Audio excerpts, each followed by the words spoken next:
Laikipia Nature Conservancy sits at the edge of the Great Rift Valley, at a convergence of 6 different ethnic communities, all of whom derive their livelihood from this ecosystem. During times of severe drought, which are becoming more frequent, and during pre-election seasons, these diverse communities regularly fall into violent conflict over natural resources. In 2021 and 2022, the region was tragically racked by unprecedented violence. The government acknowledged to the public that they are unable to provide enough security for the people of Laikipia and the people of the larger Kerio Valley region.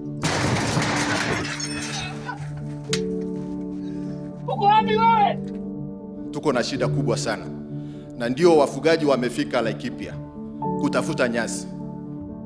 Kwa hivyo ni watu wataki ile amani, wataki ile kukua jirani, wataki. The Conservancy is a critical source of water, pasture, and employment for these communities, and works to bring people together to share a vision of the thriving ecosystem and a peaceful future. Laikipia Nature Conservancy brought together youths from all 6 communities at our Wilderness Education Center to bond and to build a new narrative of the future, and then to learn the tools to bring this back into their communities.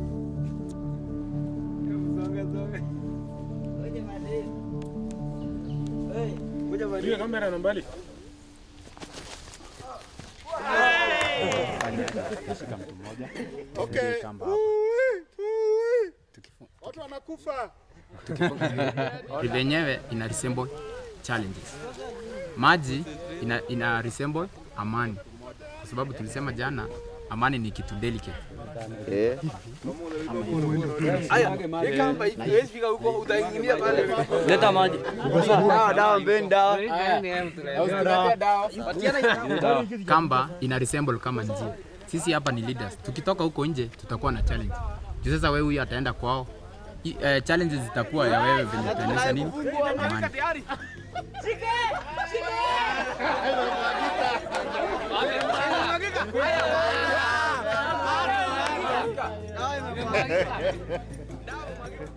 Since 1985, I've been teaching in the outdoors. I formed a non-profit called Peacebuilding Foundation to use wilderness experience to foster peace and reconciliation amongst the youth who are the main actors in the violence. And this is the experience that have brought us here at Laikipia Nature Conservancy to share the same with the youth leaders, especially who are emerging out of the violence that have unfortunately befallen the areas surrounding the Conservancy.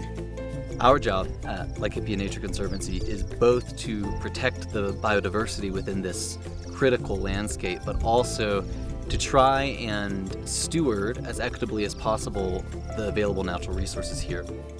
So there's a lot to be shared by these different groups that should bring them together, as opposed to dividing them. Here you have the face of Kenya. Of course, the challenge is being the face of Kenya and having those different communities is a recipe for conflict, because everyone wants to fend for their needs based on economic style. Are they farmers? Are they pastoralists? So you have a lot more rainfall around the Conservancy that the farmers benefit from. You have more rainfall, so there's more pasture. Mali kwa watu wengi lazima maneno atoke, na lazima watu wafumulie, sio usikie kitu kesho unaenda kuongezea maneno mengi. Hiyo ni hasara tu, na hatutaendelea hiyo maneno.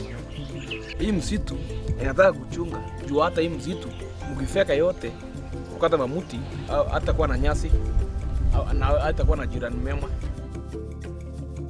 Watu wakikosa kuongea ndio itakuwa mbaya, lakini watu wakiongea ndio amani itaingia.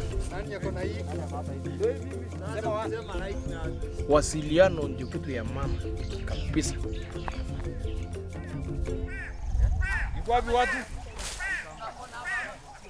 We realized that we had to bring all of these communities into conversation with each other, with the Conservancy and the government, to see this ecosystem as the shared resource that it is.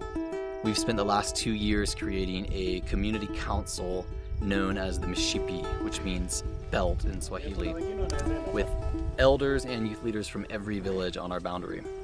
Our intervention has been working within that belt to use wilderness experience. And wilderness experience is powerful in terms of, one, enabling people to increase their self-worth. You cannot be a peacemaker if you don't feel good about yourself. The other one is intergroup relations. So we are getting these youth leaders from different communities. Kusema ukweli, hii workshop imesaidia pakubwa sana. Mwanzo tuliweza kuona watu waliweza kujiseparate kutokana na communities ambaye mtu angetoka, lakini baadaye kidogo tuliona kama kila mmoja ameweza kuwa rafiki ya mwingine, na imeweka nguvu kwa mshipi kupeana ile hadithi ya amani kwa kila jamii. The wilderness has that capacity to bring people together. And then the final thing that our intervention has is to build capacity for peace advocacy. So how to go back into the communities and actually spread the gospel of peace. Tusichoke. Please don't give up.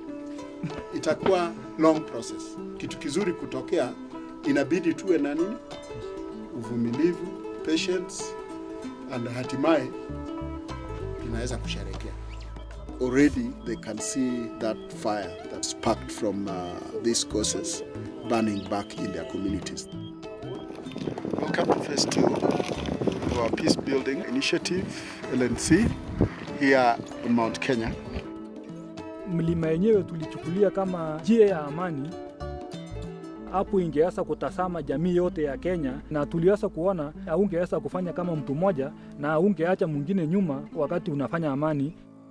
Mahali niliona watalii wengi wanamiminika kwa wingi, niliweka wazo ya kuwa katika kwetu Laikipia tumebarikiwa kuwa na shamba ya LNC ambaye iko na mazingira mazuri, iko na miti mizuri, iko na wanyama wa kila aina, na nikaona tukitumia hiyo nafasi vizuri, watalii wanaweza kuwa wengi sana. Wakuja hapa waenjoy, wakuja hapa walete ushirikiano, wakuja hapa tusonge pamoja. LNC is the place to be. We want them to know that this is a resource that should not just be a playground for banditry, for violence, that they can change the narrative so that this is actually a venue for building peace for other people who may want to come in. We would like to see not just the education center focusing on peace building alone, but actually opening it up for adventure, tourism and conservation education. We are actually equipping these young people with the skills to guide those adventure tourism within the conservancy. And that will be income generating so that they think about this conservancy not just in terms of grass. It will also open their boundaries in terms of getting to expand their world as they lead trips with people from all over the world. That's what I see in Laikipia Nature Conservancy.